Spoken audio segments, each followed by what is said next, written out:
All right, Shalom. Shalom. First and foremost, we want to give all praise, honor, and glory to Yahweh, Ba'ashem, Yahushai, Ba'ashem, Makakodash. Double honors to our apostles and elders of Great Millstone. Peace and blessing and many salutations to you elect across the four winds of this earth, pushing this word in sincerity and in truth. And shalom to believers that are out there that believe in the words of our testimony. All right, this is going to be another class, another GMS Dallas class. Okay, and today the topic is going to be 2nd Ezra, the 11th chapter. Okay, and it's quite a big chapter. Okay, but it's key prophecies that are written of, namely in the book of Daniel. When you read about that fourth beast, okay, matter of fact, that we can hold Daniel 7 and 7, going into that fourth beast. And when you read 2nd Ezra, the 11th chapter, it quantifies that fourth beast. Daniel had received visions of the first beast all the way to the fourth, but it wasn't all the way expounded to Daniel when that vision was given unto him. Okay, but it was expounded unto Ezra for prophecy's sake.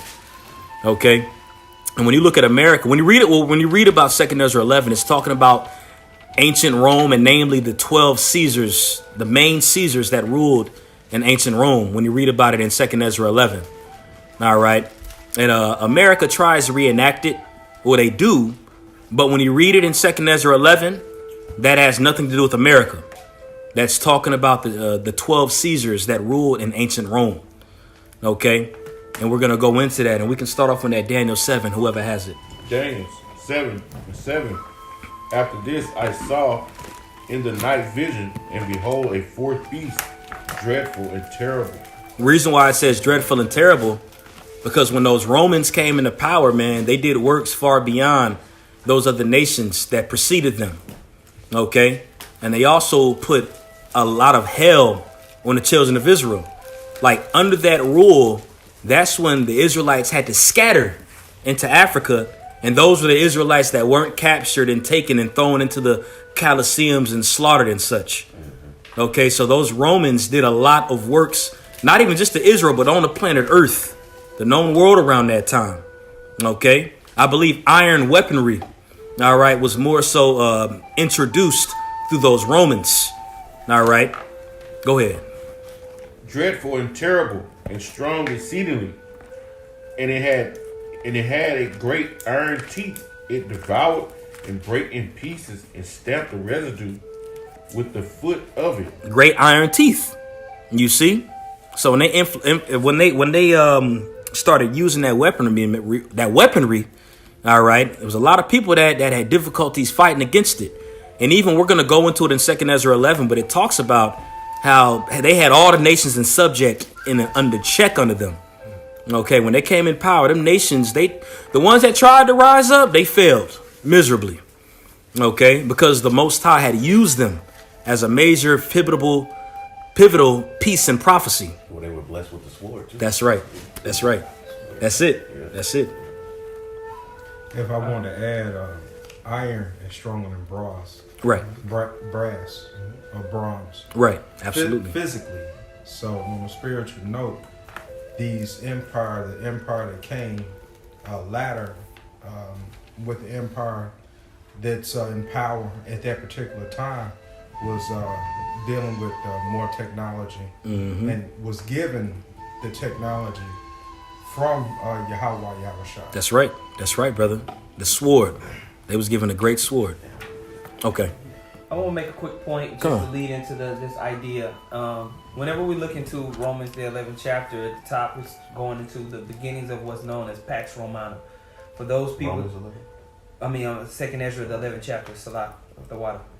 2nd Ezra, the 11th chapter is going into the beginning of Pax Romana and the list of the Caesars. Now, for y'all listening to the class, go look up Pax Romana, PAXRMOANA.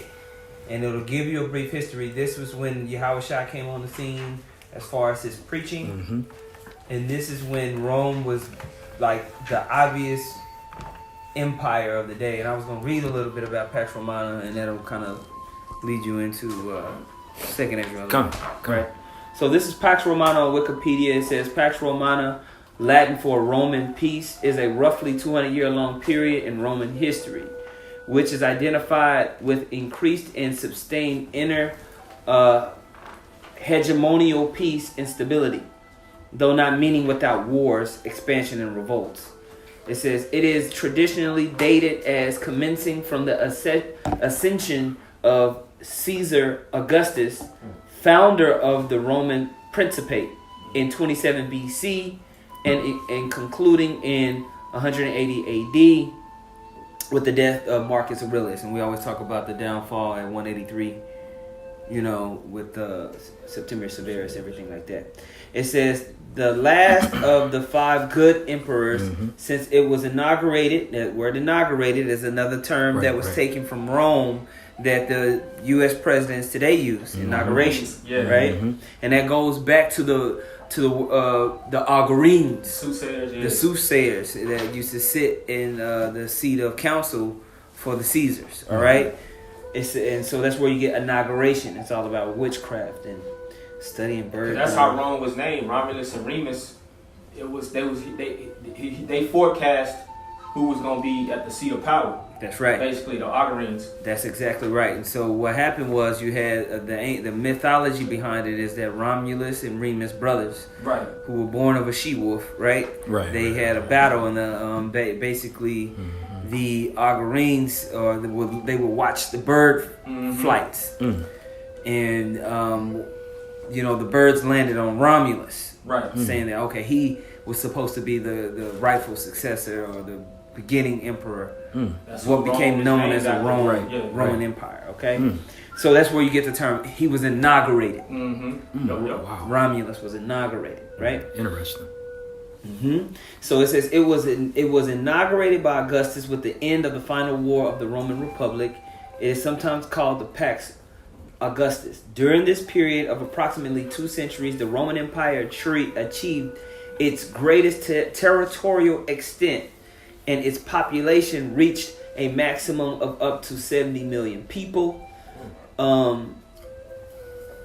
It says, according to Cassius Dio, the dictatorial reign of Commodus, later followed by the year of the 5 emperors and the crisis of the 3rd century, marked the descent from the kingdom of gold to one of iron and rust.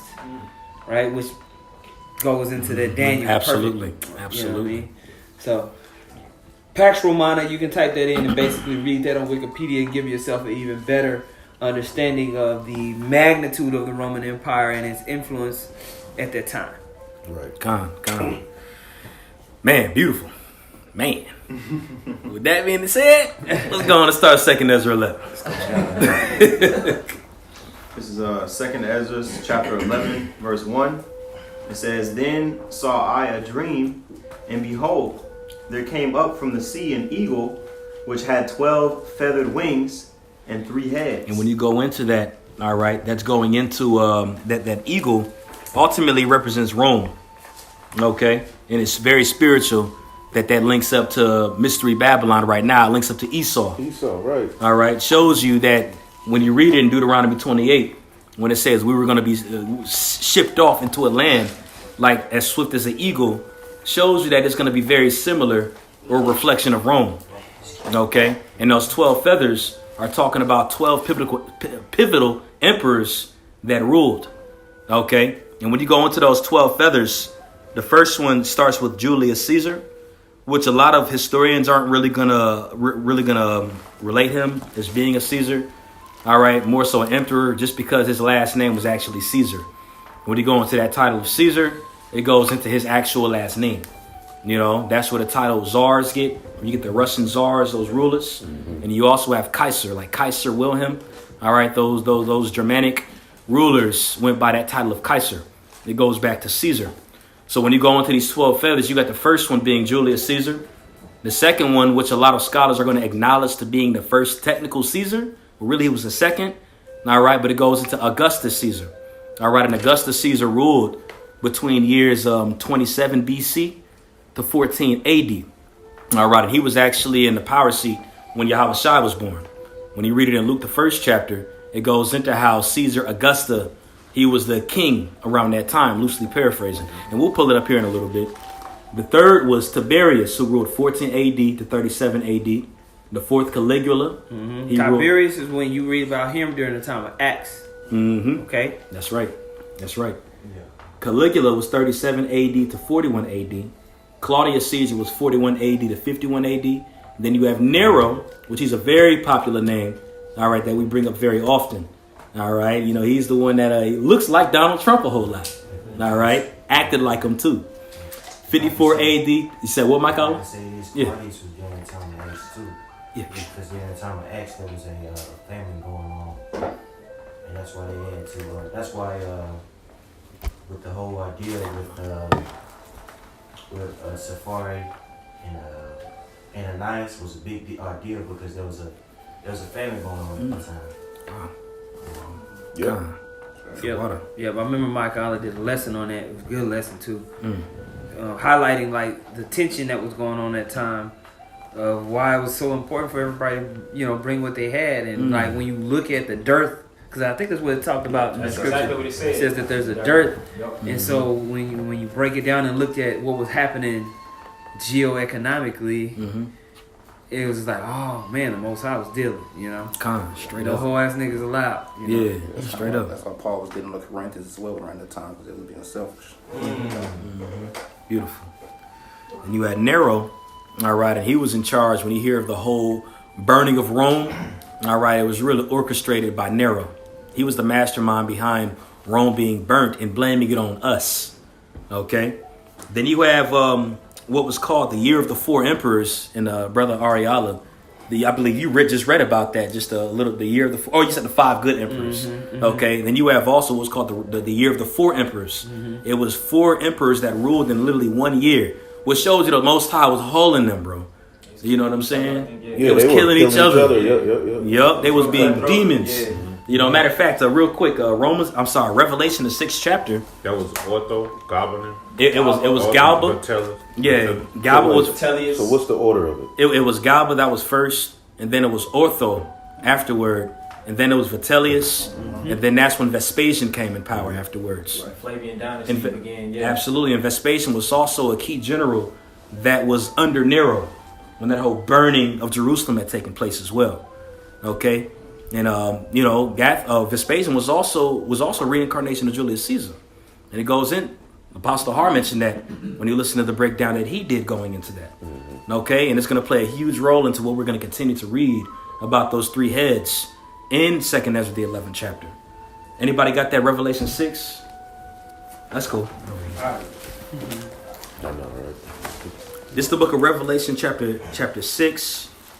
And I'm going to start at verse 4. I'll read it for you, bro. Okay. Revelation 6 and 4, it says, "And there went out another horse that was red, and power was given to him that sat thereon to take peace from the earth." To take peace from the earth. And that red horse represents Esau. All right. And Rome was a pivotal piece to take peace from the earth. Right. What we're about to read in 2nd Ezra 11 is what he did to take peace from the earth. What he was doing.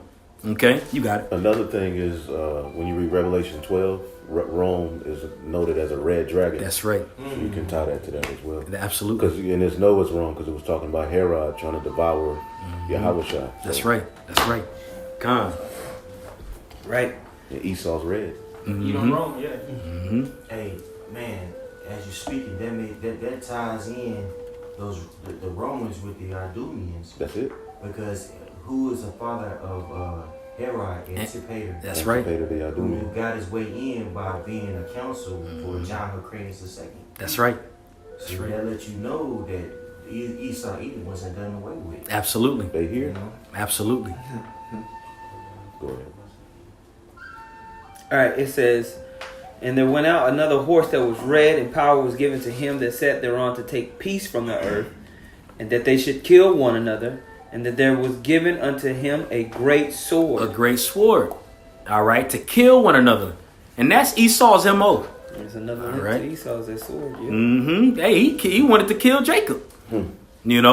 So if he wanted to kill Jacob, why not his seed want to kill each other? And that's the spirit that they were in. When you go into those emperors, even how Julius Caesar died. He died by Cassius and Brutus, was 2 of the closest people to him. And that whole stigma stuck, especially when we read about these 12 men. Okay? That was it on that precept. We can continue on. Actually, yeah, we can continue on. It's broke down the 12 feathers and such. Incarnation from Cain to Murray. Absolutely. Now, when you broke, you said Julius, Augustus, Tiberius, Caligula, Claudius, Nero, Galba, Ortho, Vitellius, Vespasian, and Titus and Domitian. The water. Yep. Titus and Domitian. Mm-hmm. And Vespasian. Goes with Matthew 12, where it said, divided when themselves, a kingdom divided. That's right. Won't stand, because them dudes, these guys, these three in the middle, I think a couple of them killed by the Praetorian guards too. It was, it was Esau, man. Yeah, Galba only ruled for 7 months. 7 months, right? 6, 7 months. Yeah. And then Otho ruled for 3. Yeah. They were getting killed quick, Yeah, it was quick time. The year before King. That's right, a year of 4 kings. Imagine America. You got 4 presidents in 1 year. You can see that. Absolutely, especially right now, man. This is the Rome. Roman Empire was collapsing too. That's right. That's the whole point. Like we mentioned the dearth or the famine. Mm-hmm. Compared to when Augustus, he ruled for over 44 years. Yep. The longest, He ruled the longest. That's right. Shit went downhill. God, absolutely. God, so we can continue in 2nd Ezra, the 11th chapter. God. 2nd Ezra 11 and 2. It says, "And I saw, and behold, she spread her wings over all the earth, and all the winds of the air blew on her, and were gathered together." And those winds pretty much just represent the nations that were under their influence around that time. Rome ruled the whole known world around this time. Obviously, this part of the earth wasn't really, it was known about, but it wasn't nobody inhabiting it for real, except for the northern kingdom. But when you go into this, namely, it's talking about that whole realm of Asia Minor, parts of Africa and such, when it's going into that. And those nations were under that influence, the winds. Yeah. Mm-hmm. Verse 3, it says, "And I beheld, in all of her feathers there grew other contrary feathers, and they became little feathers and small." And it's going to expound on those contrary feathers the further we go into this lesson. That's why I'm not going to go into it heavy right now. Just for the lesson's sake, we can go and continue. Mm-hmm. Verse 4, it says, "But her heads were at rest. The head in the midst was greater than the other, yet rested it with the residue." All right. Now, when you go into those 3 heads, and it's going to further expound on that later on in the chapter 2. So you had 12 feathers, 2 wings, 12 feathers, 3 heads. Mm-hmm. All right. Those 3 heads within themselves still go into those 12 feathers, because you had Julius Caesar. All right. He represents that head in the middle. All right. And then you had Pompey and Crassus. Mm-hmm. And that's what's also called the first triumvirate. Yep. Okay. Now, when you go into the first triumvirate, I'm going to just read the definition. It says it was an informed alliance among 3 prominent politicians in the late Roman Republic. The constitution of the Roman Republic was a complex set of checks and balances designed to prevent a man from rising above the rest and creating a monarchy. And when you go into a monarchy, what that is, pretty much a monarchy is going into, let's say, for example, you have a king. The next person that's going to king is going to be the son of that king, the firstborn, and so forth. It goes into lineage. All right, because there was different kings in past that would use a monarchy for the next person to be in power. Well, the word monarchy means rule by one. Archy meaning rule, and mono meaning one. Rule by one. And so the purpose of the triumvirate at that time, it was not it wasn't written down. It was an understanding that they said that they was going to have. And what you had was Julius Caesar was the leader of the armies. He was a military commander, while the other guys were more of political and economic leaders within Rome. And Julius went out and fought with his armies. He's very known as a people person. He was very charismatic. He rode with his soldiers. He slept with his soldiers. He wasn't uppity. He was very down to earth, and the soldiers loved him. And he took him into the expansion that you're reading about when they first started to expand the Roman Empire. They took down the Gauls, which are known as in the area of France and Portugal and Spain and all those areas. And they kind of expanded and brought riches back to Rome. And with that, what Julius Caesar did was he made promises to the soldiers that they will have land, money. When you get back, when we come back, you're going to be eating. And he delivered. And so when he came back to Rome as a god and crashes, Pompey, the other guys was like, yo, we said, this dude trying to become the emperor. He's trying to create a monarchy. We gotta get this dude up out of here. So that's where you start to hear that's where you get the famous story of Et tu, Brute. Mm-hmm. You too, Brutus? You too, Brutus? Because he was the final guy to kind of stab him in his back to take him down. Yeah, so it was a conspiracy to take him out. Okay, but him being the head of Crassus and Pompey was the fame that he got from his military conquest. Wow. Okay, that's how Julius. Go read about Julius. He was actually, you read about him, he was a G. He wasn't no whole ass nigga. You know. Con. And Jaquan, that's why they got the check and balances concept here in this. Yep, absolutely. Yes, sir. You know what I'm saying? The house and all that. Yeah, I got a precept. Yup. That's exactly right. And Maccabees? Yup. Yeah, That's the spirit, too. That's the spirit, too. This is First Maccabees 8 and 15. It says, moreover, how had they made for themselves a senate house, wherein 320 men sat in council daily, consulting always for the people, to the end they might be well ordered, and that they committed their government to one man every year to rule out a monarchy, pretty much, who ruled over all their country, and that all were obedient to that one, and that there was neither envy nor emulation amongst them. Con, and that's a spirit too when you go into this, because America had adopted a lot of those customs anyway from those Romans, like we had mentioned earlier, and that shows you that your vote don't matter. Okay, that shows you your vote doesn't matter. It goes all the way back to them back then. They chose who was going to be elected as their ruler, and it still applies to the day. All right, what it is with that vote, just to make you feel good, make you feel like you did something. False sense of freedom. Yeah. Absolutely. And the Greeks were the beginning of this beast system. Anyway. That's right. Con. Yep. And what precept was that? This was First Maccabees 8, and I started at 15. Pretty much that was the whole concept of voting leaders into power versus a monarchy where a king, he just sets his son to be heir over the kingdom, you know? That's right. That concept started with the Romans. That's right. A monarchy? Huh? The monarchy started with the Romans? No, the voting leader into power. Oh, okay. Versus the monarchy where like a king, he would just, you already knew that if he had a son, that's who was going to be next to rule. That's But it. the Romans created the concept like checks and balances to where the people, so-called people, vote the leader into power. And that's also only for a certain term too. That's where they get the term from. Con. And that's also another reason why they rose more quickly and had more structure than the other nations. Because there was times in history, we read about it in the scriptures, where there was a prince that came up and being the heir, and he was a hoe ass nigga. Right. You know what I'm saying? But Rome changed it, and they voted people in, even though they were hoe ass niggas. A lot of them was whack too. Right. But they voted him in for a reason, because of his influence, what he had done. And that's another reason why they were so strong. All right. And a lot of people, they couldn't just get overthrown like other nations, you know. And that's just loosely paraphrasing it, you know. But we can, if anybody has any other points with that, let's continue on to 2 Ezra 11. God. Continuing on 2 Ezra 11. Oh, I just wanted to make this point for the people that's listening. Type in First Triumvirate. Yep.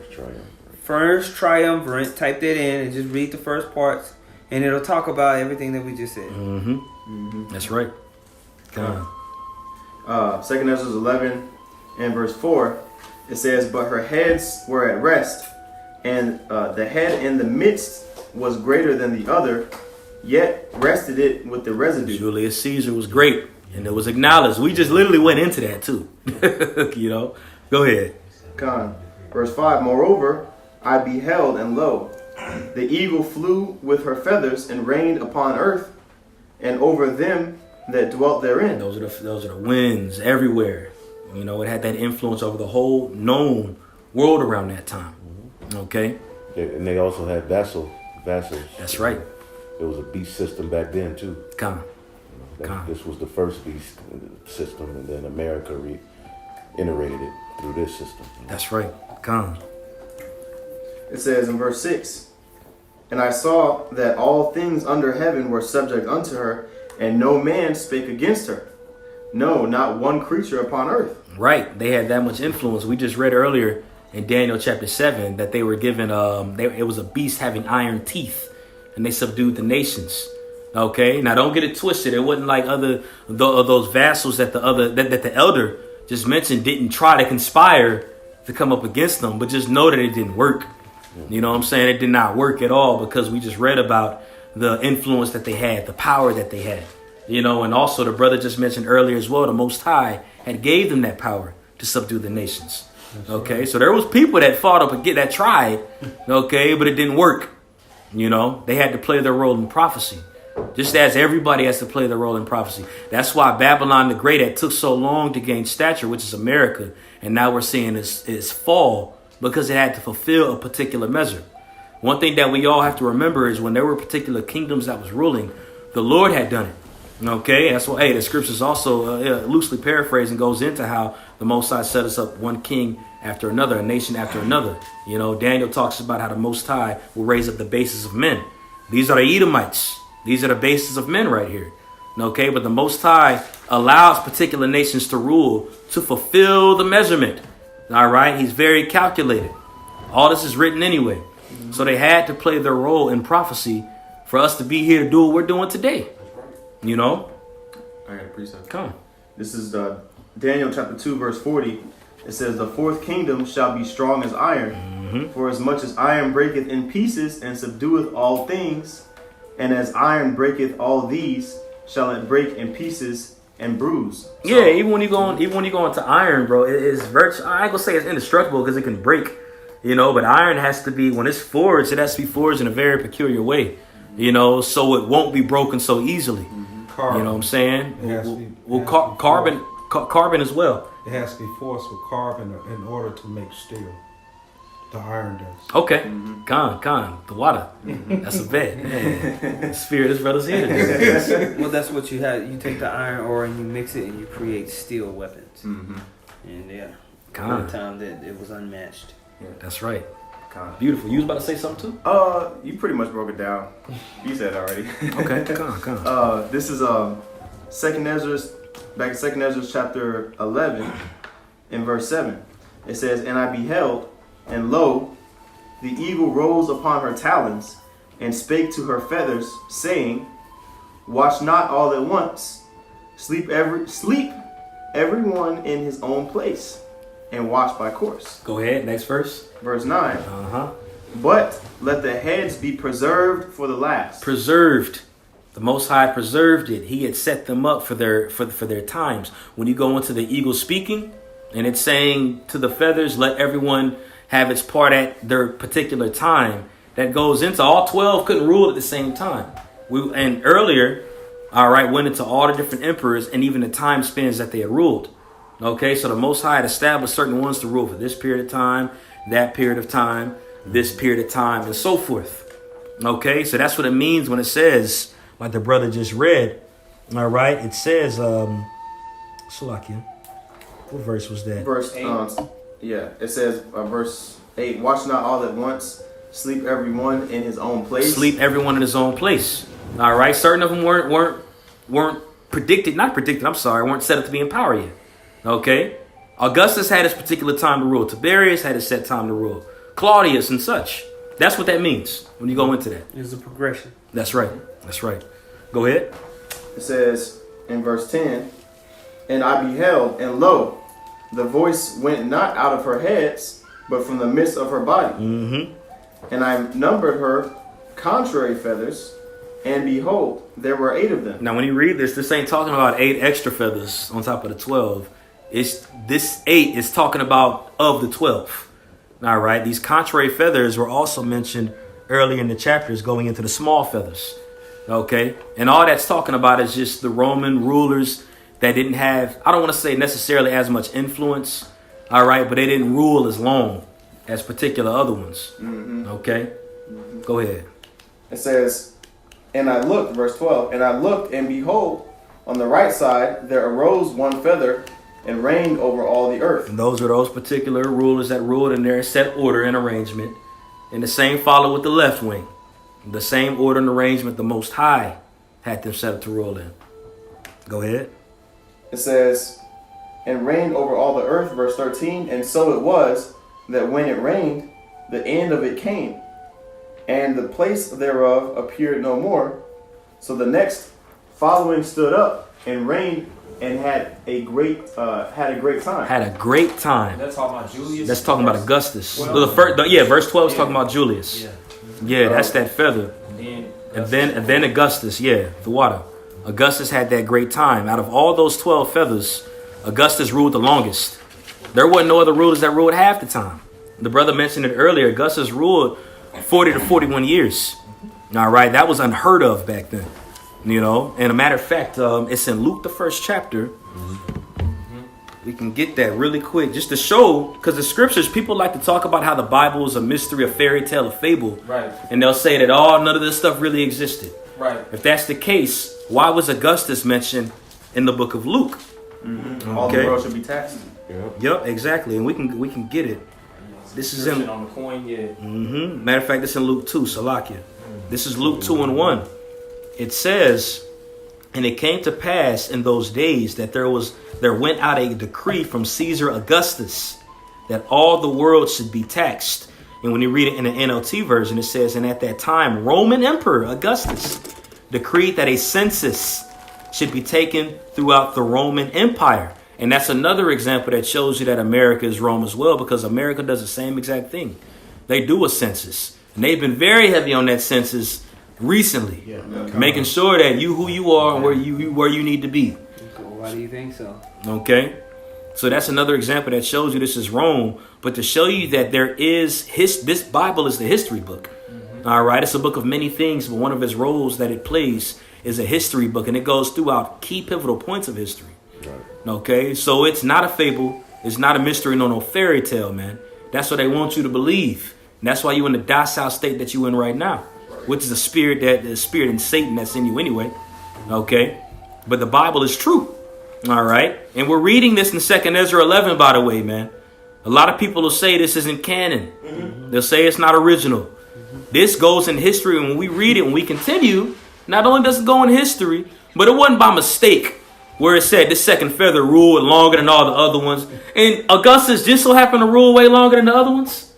Come on now, man. Right. This was written 400 years dang near before Julius Caesar was even born, before he was thought of. Okay? So this is very well indeed canon, man. All right? This book is faithful and true. That's right. Okay? Written before time. That's right. Man. That's right. I just wanted to make a quick note. This is something that Apostle Gabar goes into as far as just how they used to take note of who was and who was there. That's right. And how to get the money. That's where you get the term calendar. The word calendar goes back to the word kalends back in ancient Rome. Is when they would announce the first day of the month so you could pay your debt, your taxes. That's where you get calendar from. Because it's all centered around that. And that's why they call it a calendar. That's why you get paid on what? The 1st and 15th. You get that from kalends. Very interesting. Which is Roman. And when you look it up, it says the kalends, it says, is the first day of every month in the Roman calendar. The English word calendar is derived from this word. The Romans called this first day of each month the kalends, signifying the start of a new lunar phase. On this day, the pontiffs would announce the number of days until the next month at the Curia Calibra. In addition, debtors had to pay off their debts on this day. And these debts were inscribed in the Calendria, effectively an accounting book. Wow. Damn. Man, this is Rome 7.0. Man. Come on. The image of the beast spoke. That's right. Gave life to the beast. He gave life to the beast. This is it. Man, wow. Matter of fact, we need to continue that Daniel 7, right? There's a little more to it because it goes into what we're going into halfway it. through the verse. Yeah. I think verse 8 talks about about America. I think. Little horn. Matter of fact, this we can just real quick because the elders and the brothers that spoke what they just said. Daniel 7? Daniel 7, yep, 7 and 7. Daniel 7 and 7.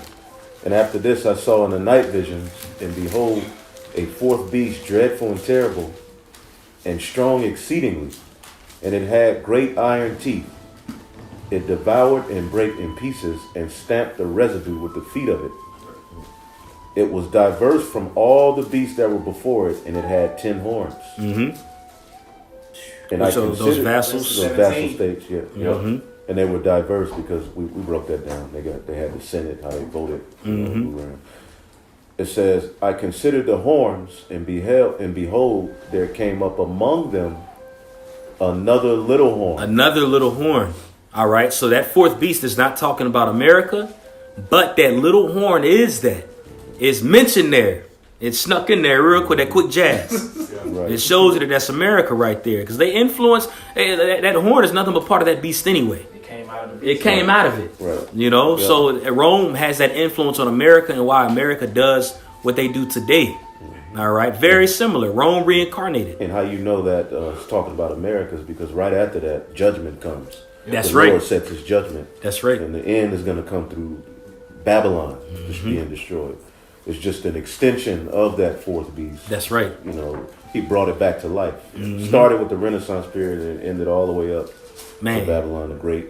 You know what I'm saying? And they fully revitalized themselves with that beast system, you know. Con. Fatness of the earth. That's right. You get a point, Mike Allah? No, I was just standing up because I'm tired. Oh, con. That was the main point on that in Daniel. We can jump back to that in 2nd Ezra. Continuing on, 2nd Ezra chapter 11 and verse 14. It says, and it happened that when it rained, the end of it came also, like as the first, so that it appeared no more. So Augustus, just like Julius' rule happened, and it was no more, Augustus ruled for them 40 to 44 years. After he ruled, it was no more. Then Tiberius came. Okay, go ahead. Verse 15. Then came there a voice unto it, and it said, Hear thou that hast borne rule over the earth so long. And this is still that second feather. Okay, this is still Augustus. Hear that bear rule over the earth so long. Imagine Donald Trump being president for 40 years. You know what I'm saying? Obama, like 120. Yeah, that's unheard of. You know, this is especially when it comes to this way of kings being brought into a system. All right, now monarchies were different, because again, it went into the air after that person died or was about to die. The next one be raised up. But for this to happen in this type of way was something that was strange. It's strange, okay, but it was also fresh as well. All right, go ahead. Continuing on, it says, Hear thou that hast borne rule over the earth so long. This I say unto thee, before thou beginnest to appear no more. There shall none after thee attain unto thy time, neither unto the half thereof. Not even half. And Tiberius was close, all right, to half. But it's still, if it wasn't half, it was right at pretty much dang near half. Okay, but Augustus ruled the longest out of all the 12 emperors of Rome, those 12 Caesars. Okay, go ahead. Then arose the third, and reigned as the other before, and appeared no more also. Which that was Tiberius? That was Tiberius. Okay. And he ruled 23 years. Okay. Which pretty much shows you it was 44 to 45 years Augustus ruled anyway. All right, because that would be right at half or right under half. But it was 23 years that Tiberius ruled, and the other Roman emperors started ruling in smaller amount of times, like Caligula only ruled for 5 years, Claudius ruled for 10, Nero ruled for 14, and then you got the 4 emperors, and then it just goes from there. You know what I'm saying? So the Most High had them fighting one another, like we just read, and it was a lot of grimy stuff that was going on with them. These are Edomites, and Edomites rule with the sword, and they're power hungry. They're known for stabbing their brother in the back. They're a divided house. That's right. A divided house. That's right, brother. The simple fact that we got to read about these 12 feathers, and 12 is a big number of them ruling in this time, shows how divided they are. And the inner fighting that was going on. And its completion. That's right. Okay. It says, verse 19, So went it with all the residue, one after another, as that every one reigned, and then appeared no more. They had their time like we read, and then it was done. Okay. Then I beheld, and lo, in process of time, the feathers that followed stood up upon the right side, that they might rule also. Okay, so those feathers at the left side had their time. All right, which were the first 6. Then the feathers on the other side had their time, which were the second 6, which again goes to 12. Okay, go ahead. It says, and some of them ruled, but within a while they appeared no more. For some of them were set up, but ruled not. Go ahead. After this I looked, and behold, the 12 feathers appeared no more, nor the 2 little feathers. And even those 2 little feathers are still within the 12. That's still part of that. Okay, again, when it goes in the contrary or little, it just means less significant as the other feathers. That's all it's talking about. It ain't like it was 2 extra feathers on top of the 12. And no, it's all embodied within the 12. Like I mentioned earlier, even these 3 heads are still part of those feathers when you go into the history of it. Okay. Verse 23, and there was no more upon the eagle's body, but 3 heads that rested, and 6 little wings. Okay, 3 heads that rested. All right, the 6 little wings are those contrary feathers on the other side. The 3 heads that rested, we mentioned earlier going into the first triumvirate with Julius Caesar and the other 2 men, Crassus and Pompey. That's right. Now, right here, when you go into these 3 heads that I was about to mention, all right, this is going into the start, all right, of Vespasian, and then his 2 sons that was ruling afterwards, which were Titus and Domitian. All right, the Flavian dynasty. Okay, when you go into that word Flavia or Flavius, okay, that word actually means blonde or yellow, which shows you that they are Edomites. Like Herod. All right, like yeah. Because the Lord said he looked like a fox, so he probably had like a like a light kind of tone. He was like one of them yellow bone cats that had that Because you know Herod was he looked like a light skinned Jake. Right. But he was an Edomite. Yeah. You know? And more so his characteristics. He had the characteristics of a fox. Right. You know, that was Amalek. That was those fake Jews all over. Straight up. You know, that and John, that's crazy. Our forefathers was cursing their asses out. Gone. That's right. That's right. Man, matter of fact, I got that definition of Flavia. That's heavy. Let's talk about Esau, man. These are the Edomites. Yep. And the proof is that it's an eagle. Yep. You know what I'm saying? I mean, it's very clear. Yeah. Prophetically, this ain't Japhet. Prophetically, this is Esau. God. When you go into it, I typed in Flavia, meaning of Flavia, and it says blonde, yellow hair. Wow. You know, goes into that. And there's also a book. There's a book that's called Madden's Jewish Coinage.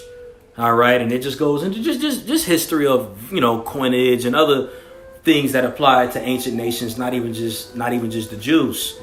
But, so what? Come. And when you go into that book, there's a particular page in that book, and it's titled the Princes of Edom, and it goes into different coins. And those coins, when you read it, it says the faces of Vespasian, Titus, and Domitian. All right, and that's in a book called Madden's Jewish Coinage. All right, in that page, it calls Titus, Domitian, and Vespasian princes of Edom, which are another examples that show you that these are the Edomites. And just because we say blonde hair, blue eyed doesn't always mean that an Edomite has to necessarily have blonde hair, blue eyes, but that's one of their MOs. When you go into a so-called white person, you think blonde hair, blue eyed. Like when you watch that movie Ali, I ain't gonna pray no blonde hair, blue eyed Jesus. You know what I'm saying? Ultimately just goes back to Edom. Obviously, Edomites can have brown hair, brown eyes, whatever. But it goes back to the so-called Caucasian. All right, and that's the natural look that they have. Okay, the pure leper. Blonde hair, blue eyes. Yeah. Gone. Yeah, that's it. That's the Hey, Sean. It's the picture. Verse 22, the 2 little feathers, that's Titus and Domitian. Yeah. Okay. Oh, I'm sorry. No. Those 2 other feathers, Salakia. Those 2 other feathers are Galba and Othel. Okay. Very small because they had those small times. Okay. You know what I'm saying? But we can continue. We can continue where we left off. Continuing on, 2nd Esdras chapter 11 and verse 24, it says, Then saw I also that 2 little feathers divided themselves from the 6, and remained under the head that was upon the right side, for the 4 continued in their place. And I beheld, and lo, The feathers that were under the wing thought to set up themselves and to have the rule. And I beheld, and lo, there was one set up, but shortly it appeared no more. Shortly, Galba, Otho, Vitellius, Vespasian. Oh, those first three. Very shortly. Again, I got it written down too. Galba was the one set up and only ruled 7 months. Otho was the second after Galba and only had rulership for 3 months. Yeah, Am I right? I got you. Come. This is Flavian dynasty in Wikipedia. It says the Flavian dynasty ruled the Roman Empire between AD 69 and 96, encompassing the reigns of Vespasian and his two sons Titus and Domitian. The Flavians rose to power during the Civil War of 69, known as the Year of the Four Emperors. Mm-hmm. After Galba and Otho died in quick succession, Vitellius became emperor in mid-69. His claim to the throne was quickly challenged by legions stationed in the eastern provinces, who declared their commander Vespasian emperor in his place. It says the second battle of Bedriacum tilted the balance decisively in favor of the Flavian forces, who entered Rome in December 20th. The following day, the Roman Senate officially declared Vespasian emperor of the Roman Empire, thus commencing the Flavian dynasty. Although the dynasty proved to be short-lived, several significant historic, economic, and military events took place during their reign, which is why prophecy is mentioning them. Come. The water. Continuing on in verse. I keep reading. Okay, come. Continue on. In verse 26, it says, "And I beheld, and lo, there was one set up, but shortly it appeared no more." Mm-hmm. Verse 27, "And the second was sooner away than the first. Sooner away than the first. Otho, 3 months. Go ahead. And I beheld, and lo, the two that remained thought also in themselves to reign." Mm-hmm. Vitellius and Vespasian. Yep. That's right. You see how it's lining up perfectly with prophecy? Right. Yep. Like, come on, bro. Can't tell me this book ain't just, there was regular people that just thought to just put this together. This is inspired by the Most High, man. That's right. Matter of fact, in Peter, just to pull this precept out, bring this, to aid in the spirit of things. Actual history book. That's right. I believe it's in 1 Peter 1:20 or 2 Peter 1:20. They were moved through the, yeah, 2 Peter. Yep. This is the book of 2 Peter chapter 1, verse 20. I got it. It's all right here. That's cool. It says, "Knowing this first, that no prophecy of the scriptures is of any private interpretation." This is a prophecy we're reading about right now. It wasn't just a random person. William Shakespeare just wasn't in the cut putting this together, man. Mm-hmm. Okay. Hey, yeah, come on, bro. Yeah, right. Verse 21, "For the prophecy came not in old time by the will of man." This is an ancient prophecy that we're reading about. 400 years before it actually happened, by the way. It says, "For the prophecy came not in old time by the will of man, but holy men of the Most High spake as they were moved by the Holy Spirit." Okay, so when you read this is actually a conversation, Uriel was dealing with, the Most High was dealing with Ezra so much that not only did he send an angel down, he sent his archangel down to sup with him, which is Uriel, one of his holy angels. All right, and the Most High was feeding this information and using Uriel to feed this information to him. When you go into that word Uriel, Yawar Allah, that means light of the Most High. Okay, so the Most High was dealing with him, bro, just like the Lord's dealing with all of us. And we have very grave information that's been distilled within us to be able to receive these things, especially here within this day that we're in right now. Okay, a lot of people would desire to read this. You read this to a regular person, they ain't going to even want to know what it's talking about.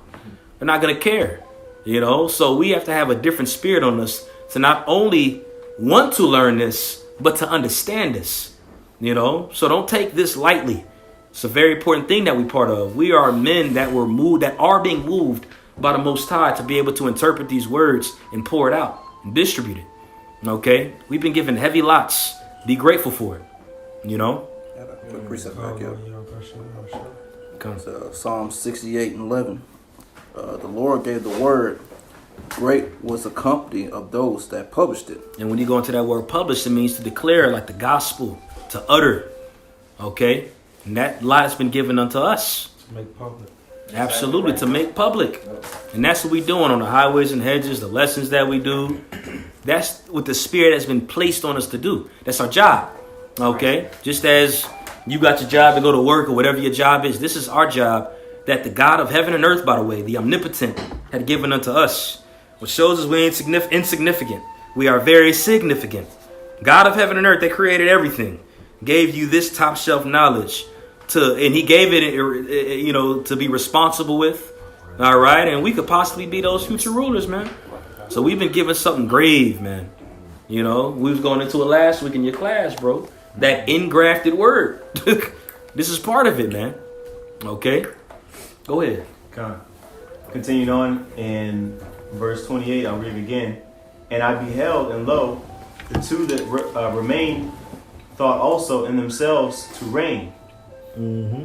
And when they so thought, behold, there awaked one of the heads that were at rest. Because you had those two feathers, which Vespasian was one of them. All right. But this is when he's rising up into power. And this is the start of that Flavian dynasty where those three heads had awakened. All right. To a degree, it was like the first triumvirate, except for the only difference was Titus and Domitian were his sons. But they were still all in that agreement with another, just like when you read about, the other ones we talked about. Part of the same clique. Absolutely. Okay, so verse 29, you said it's going into the Flavian dynasty? Yeah, when you go into those three heads that's being reawakened, that's going into the Flavian, that's going into to the start of the Flavian dynasty. They led the siege of Jerusalem too. They led the siege, and it's going to go into absolutely that beautiful, because it's going to go into that here in a second. All right. And hell was being put on Jacob. Man, absolutely. The three heads that's in what is that, 23rd verse? It's synonymous with the second triumph. No. The second triumvirate was with Octavian, which is Julius Augustus. All right, and Brutus and his name's Lebanon, something like Lepus, I believe, something like that of that sort. Lepinus, that's his name. But that's the second triumvirate. This right here, these three heads, it isn't the second, but it's just like to a degree a reenactment of the first. You know what I'm saying? Okay. But no, it's not the second triumvirate. Didn't you say? I'm talking about the 29th verse. Yeah, that's the Flavian dynasty. Mm-hmm. When you read it earlier in the chapter, going into those three heads, all right, that was the first triumvirate. And this is like, Vespasian came later on as a reincarnation of Julius Caesar. Right, okay. You know what I'm saying? Where you go into these three heads that had awakened right now. Yeah, I got the old notes. Gone. It's all good. It's all good. The second triumvirate was literally right after the first. It was literally right when Augustus was in power. Oh, okay. Okay, so verse 30, it says, and then I saw that the other two heads were joined with it. Titus and Domitian. Okay, go ahead. It says, and behold, the head was turned with them that were with it, and it did eat up the two feathers under the wing that would have reigned. Mm-hmm. There you go, Vespasian. All right, eating up the other ones. Bro, there was a lot of backstabbing that was going on between those Romans, those Edomites. That's why it was the year of the four emperors. And they got in there and got out quick. Obviously other than Vespasian because he was the fourth, but also too the head. Go ahead. So who was it that ate up the two feathers? It was Vespasian. Okay, come. Because we're gonna read about the other heads that ate another one up. It says, verse 32. But this head put the whole earth in fear, and bare rule in it over all those that dwelt upon the earth. Yeah, this is going into the hell that they was putting on Jake as well. All right, the brother mentioned earlier, starting with 66 AD. All right, starting with 66 AD to 70 AD. All right, that's when you have the siege of Jerusalem. Okay, and that's also written in when you go into the writings of Flavius Josephus. Okay, he goes into that in grave detail when you read about that in that book. All right, it just wasn't quick. It took time. It took a few years to actually siege Jerusalem and go in there. All right, they had to cut off food supply, water supply, dig. They literally dug under. You know, it was a lot that they was doing. Okay, but they was putting the earth in hell, starting with us. You know, matter of fact, Babylon the Temple too, if I could say, it brings that narrative out too, and it says names too, Vespasian and his son Titus, starting at 28 public show. the Flavian dynasty. You know, That's right. From the Babylon the Temple too. Con. And just a few precepts. We're gonna bring this out in Luke 23, and then if somebody can hold Revelation 12, starting at 13, Baba Kashaw. Luke 23 to 22. Luke chapter 23, starting at verse 28. All right, Luke chapter 23, verse 28. Because Yahushua told Jake this. Okay, Yahushua told Jake that this was going to happen, and this is the time period where this event had transpired. This was well after Yahushua's crucifixion. You got it. This is also in the curses too. That's right. Luke 23 and 28. But Yahushua turning unto them said, Daughters of Jerusalem, weep not for me, but weep for yourselves. They was weeping for Yahushua when he was getting beat.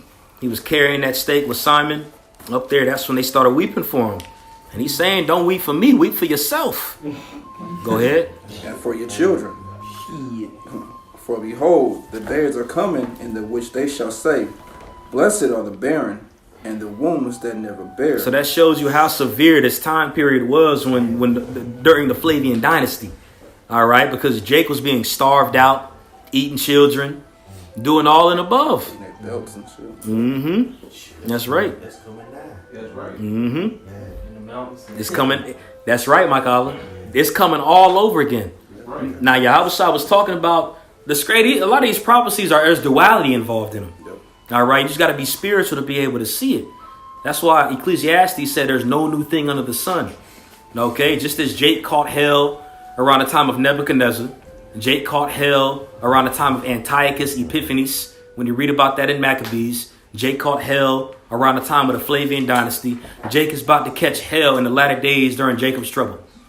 And it's time that we in right now, man. And their true intent is to get to that temple. That's right. And it took them a long ass time because Jerusalem is a defensed, it's fortified. It's city. That's right. It sits on a hill. It's like so. It took them a while. This time the defense city is going to be defended. You know what I'm saying? Because ultimately they knew if we got to take these people down, we got to get that temple. That's right. They knew. You know what I'm saying? That's a great point. Yeah. That's a beautiful point. That's why they're going to try to put a mark. Namely, they want to get at the temple. That's beautiful. Yeah. You know, because when that's gone, it's over. It's over. No way to sack a spiritual temple. You always talk about that. Yeah. We are the spiritual temple. Absolutely. That's why they're trying to attack us. Absolutely. That's why they want to put a chip inside of you to defile that temple. Defile the temple. Just like even around that time period, I forgot what emperor that it was. I believe it was Caligula. He wanted to put his actual statue inside of the temple back before. You know, and there was actually conflict going on back then within that. There was even strife. You know, certain scholars will say there was even strife that was going on between the apostles for it. You know what I'm saying? But he wanted to put his own image within the temple, which he succeeded at that because it was physical anyway. Okay, but that's why they want to put that chip inside of you to do it all over again, just in a more dynamic fashion, dynamic and subtle at the same time, to the carnal man. Go ahead, Tasha. I got you. This is underneath Caligula in the Encyclopedia Britannica. Going down, it says Caligula pursued his pretensions to divinity further. In the summer of 40 AD, he ordered his statue to be erected in the temple at Jerusalem. But under the suave persuasion of Herod Agrippa, Caligula countermanded this potentially disastrous order. Okay. The Roman populace had by now grown wary of this mad and unpredictable tyrant, and several conspiracies were formed against him.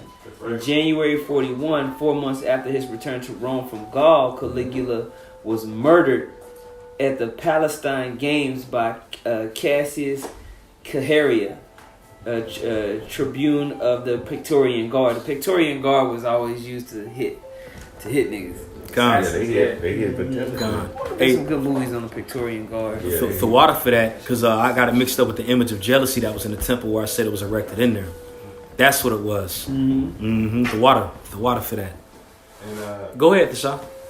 going into what you were going into about them when you put the mark in you, there's a precept. So I just can't remember it verbatim. How does it go? It says, "He that defileth the temple of the Most High, to him I shall truly destroy." Okay. So that's them trying to force that mark. Con. So con. That's your pa. That's your pa.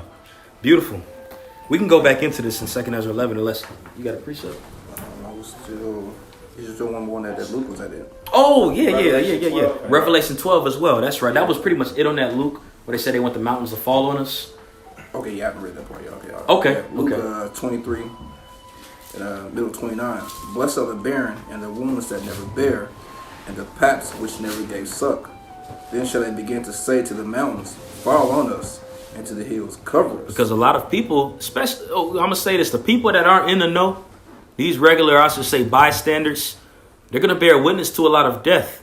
Like the prophecies go into, like the curses go into that the brother mentioned. They're going to eat their kids. They're going to go above and beyond to try to make sure that they're self-sufficient, self-satisfied. That's why we going to have joy in that day where everybody else sorrows. Right. That's why the scriptures say, thy sorrow shall be turned to joy. When they are in sorrow, we're going to be in joy. All right? And it said, they shall be hungry, but my servants shall eat. Okay? Goes into how the elect are going to be taken care of around this time. Okay? That was it on that one right there. You got that in Revelation 12, right? I got that. Come on. Verse 12? And yeah, chapter 12. Verse 13. Starting at verse 15, Earth help a woman. 13.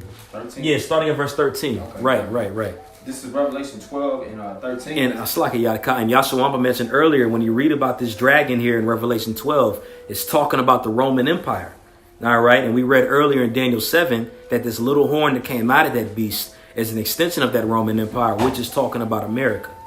So you're going to find little clues in here about America as well. But namely, it's going into the Roman Empire, which is that dragon. OK, go ahead. Revelation 12 and 13. And when the dragon saw that he was cast unto the earth, he persecuted the woman which brought forth the man-child. Persecuted the woman which brought forth the man-child. That woman is talking about Jerusalem. Okay? Talking about Jerusalem. And the man-child, namely, is talking about Yahweh Shai. That's the man-child. Okay? Go ahead. And to the woman were given 2 wings of a great eagle, that she might flee into the wilderness. Now, this is a different eagle. Okay? And those 2 wings are going pretty much just going into just the southern kingdom that fled into the mountains, that fled into Africa, the ones that were able to escape, by the way. And because not all Israel fled out. They didn't have the opportunity to. A lot of Israelites died. There was millions of Israelites that died under the Flavian dynasty. Those Israelites that were captured in 70 AD, all right, when they seized in there and taken it and went into the temple, sacked the temple, took all the gold, a lot of them were thrown into those gladiator pits and mauled by lions, mauled by champions, and they suffered heavy persecution even after that. Okay, it was millions of Israelites that died that were taken captive under those Edomites around that time. All right, so Jacob was catching holy hell around this time. Okay, and then those that were able to escape, all right, is which we're fruit from technically. Okay, because they went into Africa, dwelt there, traveled all the way south, 1,000 years, and then later on, transatlantic slave trade. Go ahead. Notice they were primarily in West Africa, right there. It's perfect for them ships. Right. All coastal, yeah. Like, what were the odds of that? Yeah. Straight up. But it makes sense because Israel's on the coast. Mm-hmm. By that water. Jake love to be by the water. But it's just dope how they were primarily in that area. Right. Easy for them to round them up and take them I mean, port cities were always the most popular places to be because of trade and being able to move goods to and forth. So port cities all throughout the scriptures is the main cities that's mentioned because it's this epicenter of movement and finance and thereby policy and everything. So you didn't want to be too far from the water because you literally isolating yourself from natural resources. Straight up. So Straight up. When you read the scriptures, either you high up or you're by the water. That's why Tyree was so popular. 100%. Yep. They would ship those trees from the water. Yep. Easy access to get right over there to where we was at, over there by Moriah. Man. Everything was shipped. everything was moved. Needed to be by the water. Come on. I'll read 14 again. Yeah, but I sure. finish this, like you. Come on. This is Revelation 12 and 14. And to the woman were given 2 wings of a great eagle, that she might flee into the wilderness, into her place where she is nourished for a time, in half a time from the face of the serpent. Yep, that's it. That goes into that period we were in Africa until we got taken again. You know, by those Edomites again. Yep. Uh-huh. West Coast Africa, yep. And also, too, in the midst of that time we were in Africa, you know, that's where that falling away happened as well. A lot of us lost our heritage. I mean, we were still practicing our customs and such, you know, but the further we got away from that land, the whacker we got, to the point we were taking captivity and completely lost our heritage pretty much, you know. So it's the Most High calculated all of that, man, you know. The water for that was pretty much What verse it, was that you just read? Verse 14. Revelation 12 and 14. Okay. I got a precept. This is alluding to what you said, Sha'ar, about Israel in a time of the siege, which is going to be re-administered into today's time. And so this is a precept. This is 24, Matthew chapter 24, verse. I'll start at 15. And this is red letter, so this is Yahweh speaking. When ye therefore shall see the abomination of desolation spoken of by Daniel the prophet, stand in the holy place, whoso readeth, let him understand. Then let them which be in Judea flee into the mountains. Let him which is on the housetop not come down to take anything of his house. And that abomination of desolation always goes back to when they sacked the temple. Okay? When you go into it with Titus, really with Vespasian, they went into that temple and took everything out of it. You know, destroyed it utterly, literally, utterly. You know, that's why Yahweh Shai said, not one stone shall be left unturned. Okay? When you go into it right now, there's a wall that they pray to. It's called the Wailing Wall, you know, for Shekinah. You know, which really those so-called Jews are humping it. Because it goes into a fertility deity, Shekinah. Even these churches will sing about Shekinah glory, Shekinah glory. That goes into a completely other idol. And that's Fort Antonia that they're praying to. Okay, that's not that. All right, but when you go into it, they went in there. All right, and later on, they'd actually built the Roman Colosseum. The Roman Colosseum, for those that might not know, was literally erected off of the money that the riches that they had taken from our temple. Which shows you how much was in the temple. You know, they built that whole Colosseum. And also they had built what was called the Ark of Titus. All right, and the Ark of Titus was really orchestrated to be built by Domitian. Okay, but when you go into the images that's placed on an Ark of Titus, you got those Roman soldiers that are walking out carrying the golden candlestick. All right, you can see that when you look at an image of it.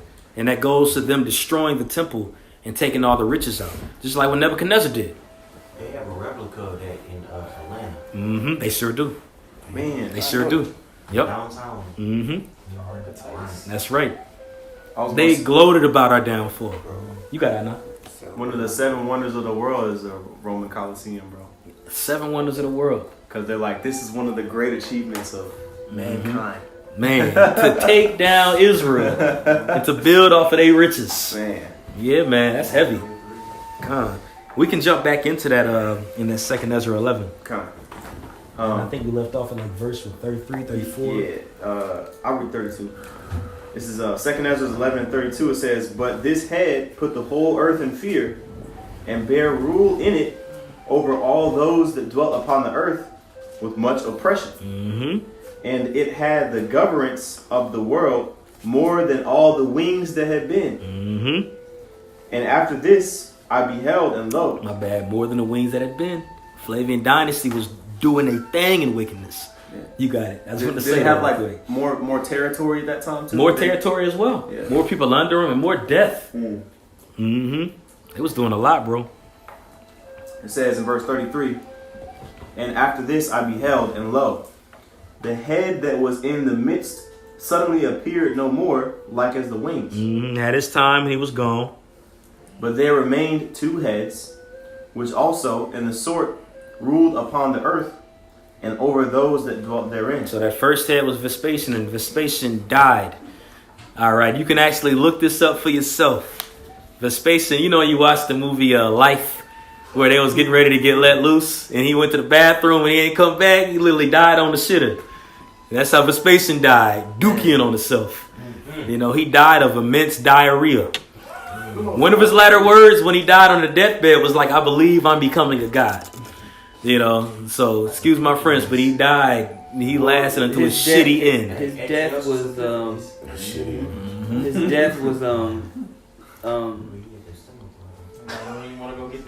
basically it's rumored that he died of like some stomach cancer. It's rumored that like someone poisoned him.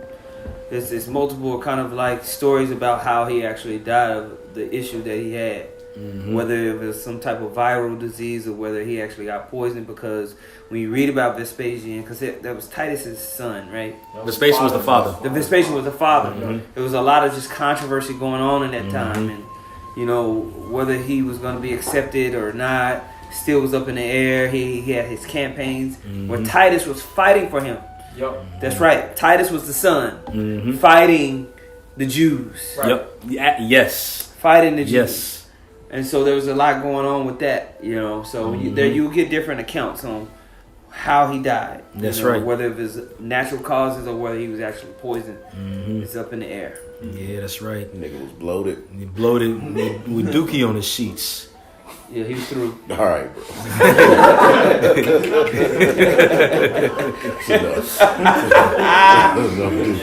Enough do. Oh man. Nigga was taking probiotics. Man, he was hurt. He was hurt, bro. You think I'm becoming a god? Verse 34.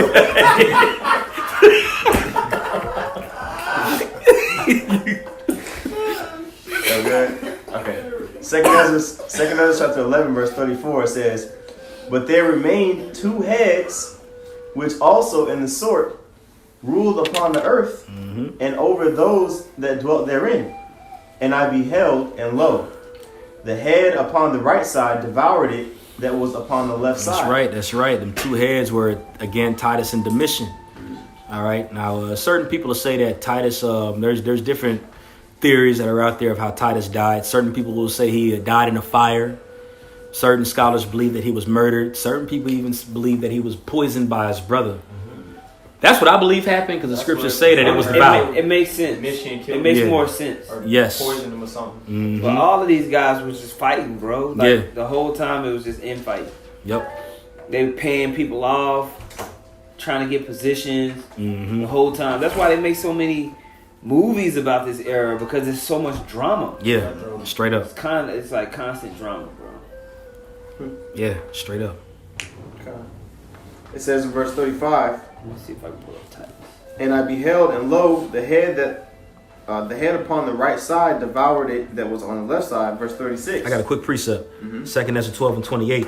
It says, "For the sword of one shall devour the other, but at the last he shall fall through the sword himself." That's right. All right, and that's going into those 2. Yep. When you read about the 12th chapter, it is a breakdown of the 11th, you know, but it's not fundamentally. Well, it is fundamentally broken down. This is the more complex version of it, because we actually know who these people are. Okay?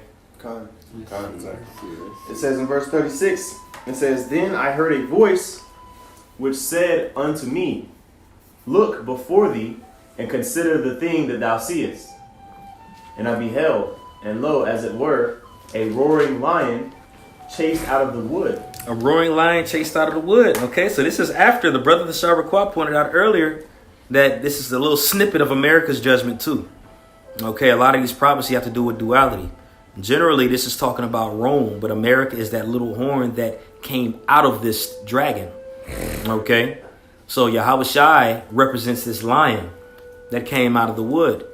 Okay, and by the way, this is the only other reference, okay, that you read about, which also shows you the validity of the Apocrypha. Because when you go into the Lion of Judah written in Revelation 5, in the scriptures that we have today, without the Apocrypha, that's the only mention of Yahushua being described as a lion. All right, other than this here in 2 Ezra 11 and 12. which again shows you the validity of the scriptures that we have right now, the Apocrypha. All right. This is the only other references Yahweh Shai being a lion here in 2nd Ezra 11 and 12. Okay. You can type in lion on the blue letter, and the only one that will refer to Yahweh Shai is Revelation 5. Okay.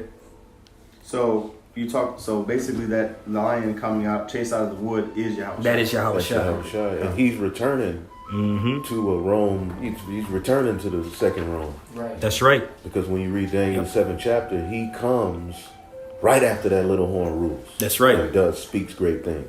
That's right. That he goes in and out of different time frames, and how he even went into how they would wear us out. This fourth, that little horn wore us out.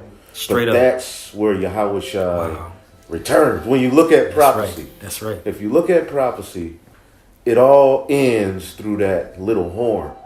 That's where the Lord sends his son. Man. When you read Daniel the 7th chapter. Right. Right? Absolutely. Absolutely. Yeah.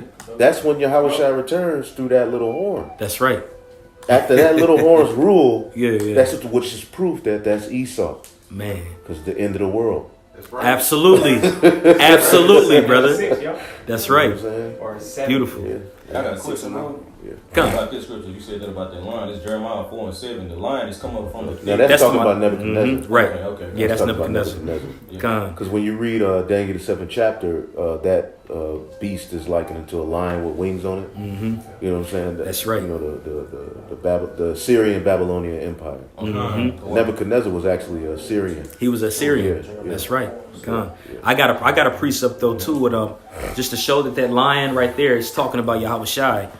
This is 2nd Ezra 12 and 31.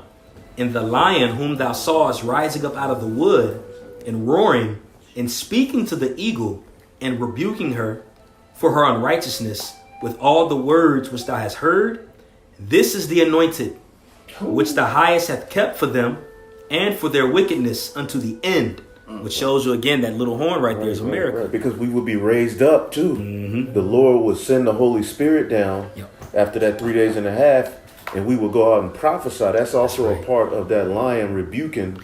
That's right. We would be prophesying, man. We would be chanting this bitch down, standing in great boldness. So it's the Most High Yahweh Shai and them elect men who have the new song. They're going to speak it into existence. That's right. That's right. They're sent to be, to speak it. You know what I'm saying? But the Lord, Yahweh Shai, gave us the word here in this captivity. That's right. That's and you right. said that was in 2nd Ezra 12 and what? Yeah, 12:31, and I'm in the middle of 32. Oh, shit. It says, this is the anointed which the highest hath kept for them, and for their wickedness unto the end. He shall, because remember, he's rebuking that eagle, like the elder said, which shows you that this is a reenactment of that eagle pretty much. That's right. He shall reprove them and shall upbraid them with their cruelty. Judah shall be in the neck of his enemies. That's right. That's right. Genesis 49.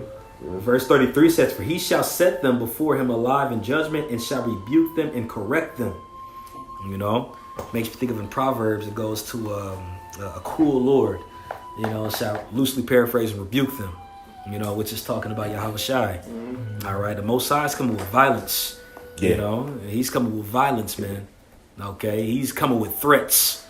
Okay. It's a threat that we utter and rebuke, and these are threats, man. Yeah, he's coming to devour. That's right. Make a promise. That's right. Because when you read Daniel 7, remember it just jumps to the Ancient of Days. That's the Most High setting his judgment, opening the books. And he's going to send Yahweh Shai to get them who are written in the book. But it says, one likened unto the Son of Man. Notice after that fourth beast, that's when he come.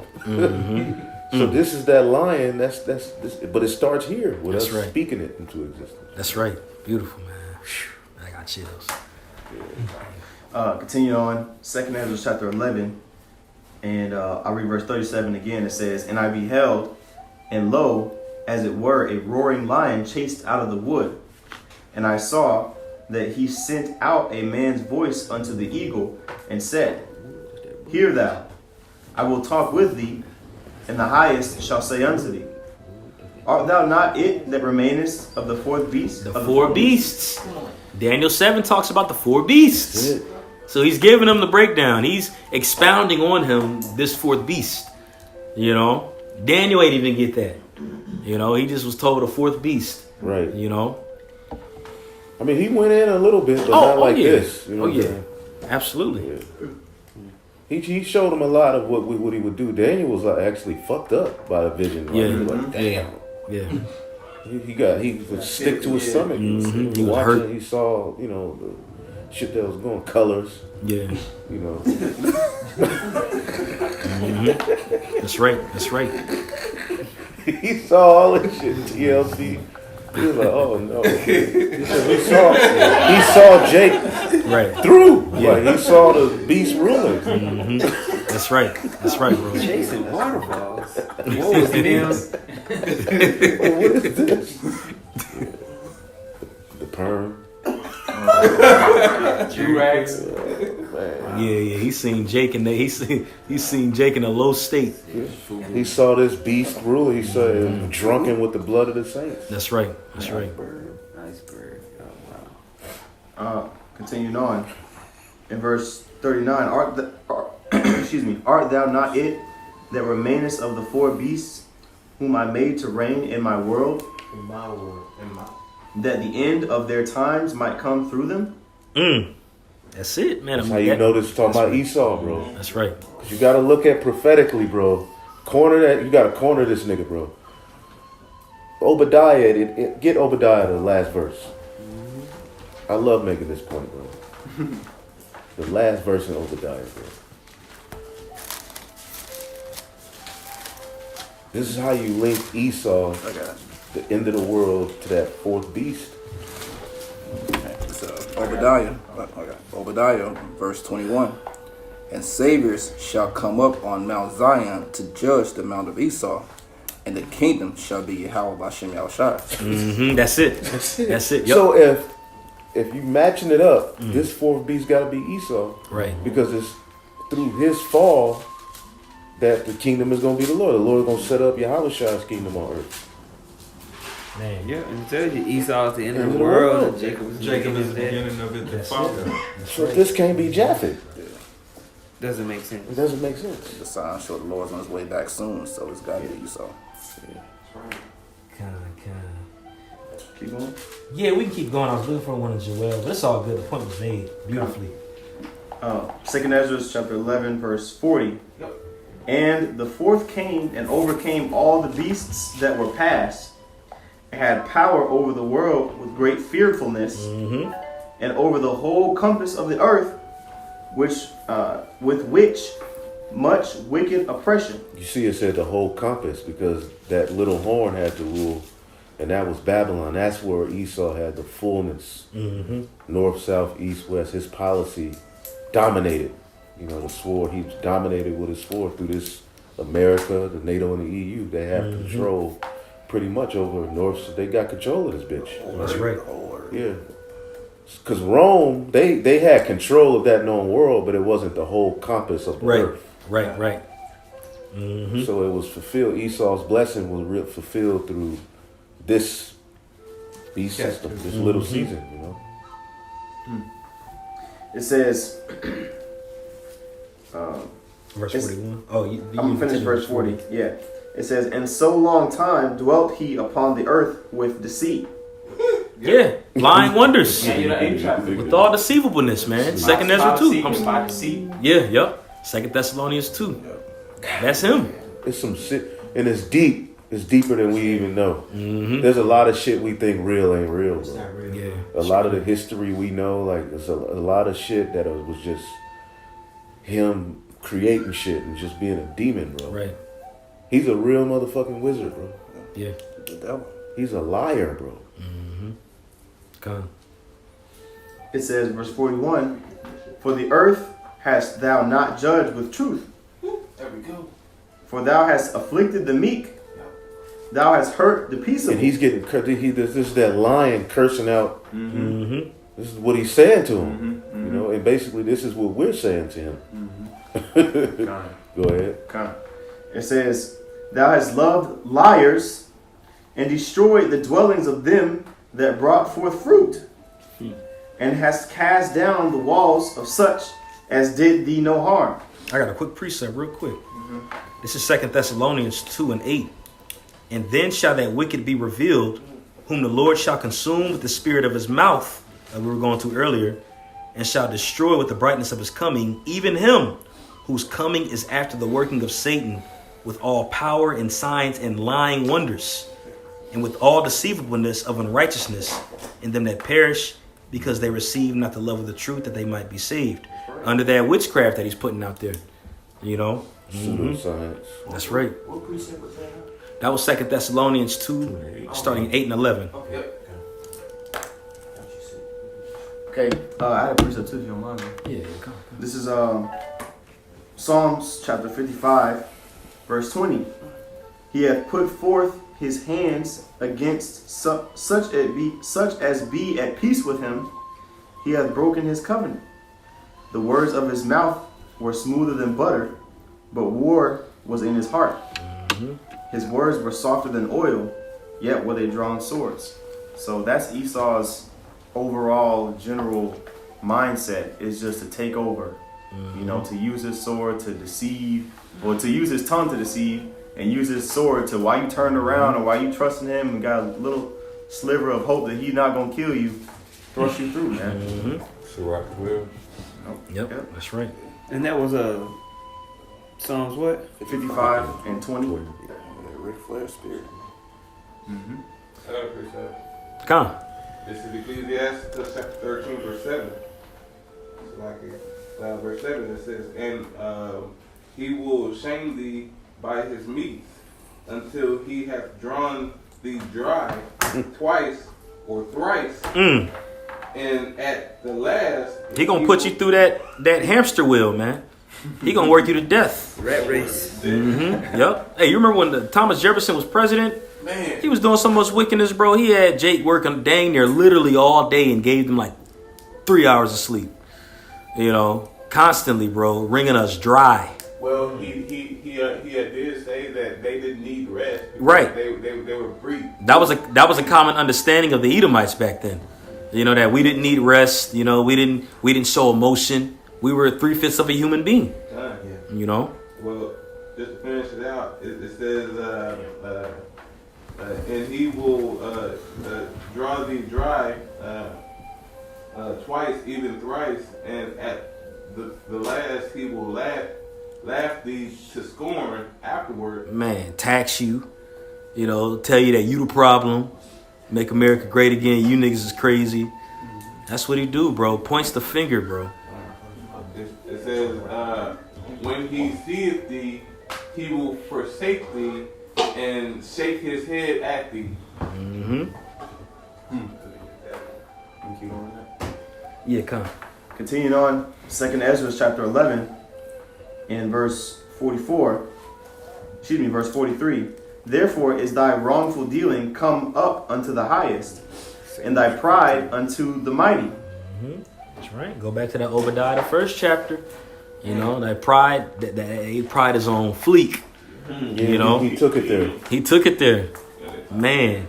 Revelation 11 Revelation 18 talks about his sins has reached all the way up to heaven. That's right. You know, man, the Lord has stored all of it. I mean, he got it written down anyway, but he literally set them up to be the perfect devil and is about to overthrow them in a way dramatic fashion. That's right. You know? God. Verse 44, it says, the highest also hath looked upon the proud times, and behold, they are ended, and his abominations are fulfilled. His 144. His abominations are fulfilled, bro. The Most High will have them at that perfect time, right when they about to fill their belly, then shall they be put in straits. Their abominations are fulfilled. And then, real quick, 2nd Ezra 15. That's cool. I got it right here. I was holding for y'all. Oh, that's the spirit. Come. 2nd Ezra 15, and I believe on 5. Behold, saith the Lord, I will bring plagues upon the world, the sword, famine, death, and destruction. For wickedness hath exceedingly polluted the whole earth, and their hurtful works are fulfilled. Hurtful works are fulfilled. Okay, that's that wickedness being fulfilled. Through this bitch. That's right. That's right. We at the end, man. Rejoice, bro. According to prophecy, this gotta be it. This gotta be it, man. In my opinion. I believe so too. Prophecy is the only way, man. Yeah. That's right. Things lining up perfect. There's no other book on the planet that speaks about prophecy. So it's got to be it. That's right. About it. That's right, man. It's times we look at everything Esau's about to do, the guillotine, all the stuff that he's done, and it could be like, damn. But Revelation 18 says, rejoice, ye holy apostles and prophets, for the Lord hath avenged you. You know, we in the time of salvation. We ain't in the time of our destruction. We've been through that already, man. When you read in Ezekiel 35, it talks about the iniquity of Israel goes into being fulfilled. You know, it's the Lord is getting ready to take us home, bro. Right. We in the time of salvation right now, not in Jacob's trouble. You know, we shall be saved out of it. Yeah. So when you look at this, for those of you that are listening, and we're talking about these things, one of the points that Elder Yashwamba made was the realization of how detrimental Esau's influence is on the earth.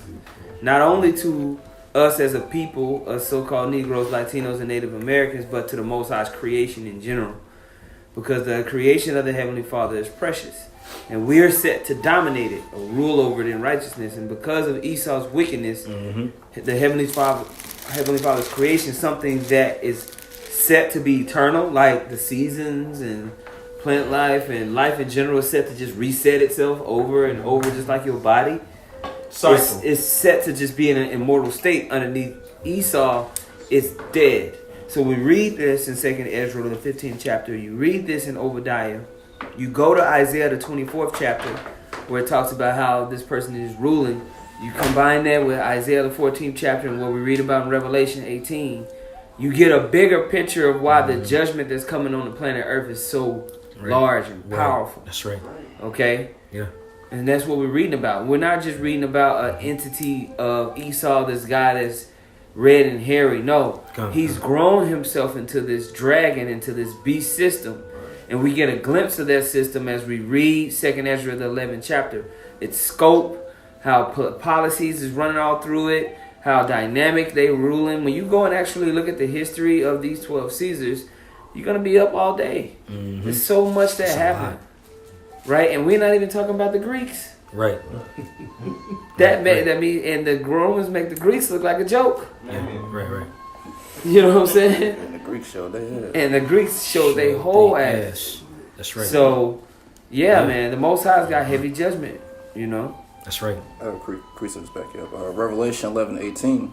And the nations were angry, and thy wrath is come, at the time of the dead, that they should be judged, and that thou shouldest give reward unto thy servants the prophets, and to the saints, and them that fear thy name, small and great, and shouldest destroy them which destroy the earth. Boom. That's it. He gonna get it. Keep going. Okay, 2nd Esdras chapter 11, verse 45, it says, and therefore appear no more, thou eagle, nor thy horrible wings, nor thy wicked feathers, nor thy malicious heads. Hey, malicious means with insidious intentions, man. You know, with very wicked ideas and intentions, bro. Wickedness is finna be through, bro. That's right. Hey, that's why you read it in Proverbs 29th chapter. Goes into when transgression, when wicked is multiplied, also transgression. When the wicked are multiplied, you know. So yeah, when Esau got in power, man, showed his whole ass, and it's gonna take another being, a cosmic being from another dimension, to come and put an end to it, man. You know, the greatest story of all time. You got it. It says, nor thy malicious heads, nor thy hurtful claws, nor all thy vain body, that all the earth may be refreshed, and may return, being delivered from thy violence, and that she may hope for the judgment and mercy of him that made her. Talking about Israel, man. All right, so it's going to take Esau all the way from being a devil to fulfilling that role for the Most High to send his son Yahushua back, so we can have dominion on the earth, you know. But yeah, I mean, that unless anybody got any points or whatever. Cool. All right. Well, hey, look, that was 2nd Esdras, the 11th chapter. Lord's willing, it was edifying. Okay. Oh, and by the way, even I'm sorry, the brother read it earlier. The other brother read it earlier, going into the 5 good emperors. After those four wicked rulers ruled after Domitian, you actually had emperors that ruled that were Israelites, starting with Nerva. You know, and that led on later on into what was called the Holy Roman Empire. Later on, with Constantine and them, was called the Byzantine Empire. But After that, that's when Jake pretty much started ruling ancient Rome as well, just as a footnote. You know what I'm saying? But that was pretty much it. I got one real quick. Con. Psalms 85 and 11. Truth shall spring out of the earth, and righteousness shall look down from heaven. That's how the Spirit look down upon us. That's why the truth is coming out. That's right. That's right, bro. It's the only way out of this. I don't see no other way. That's right, bro. That's it, bro. Con. Well, Lord's will, it was edifying. We want to give all praise, honor, and glory to Yahweh, Ba'ashem, Yahweh Shai, Ba'ashem, Rakakadash. Double honors to the apostles and elders of Great Millstone. Peace and blessing and many salutations to you elect that are doing your lots, fulfilling your lots in righteousness all over the four corners of the earth. Shalom. Shalom.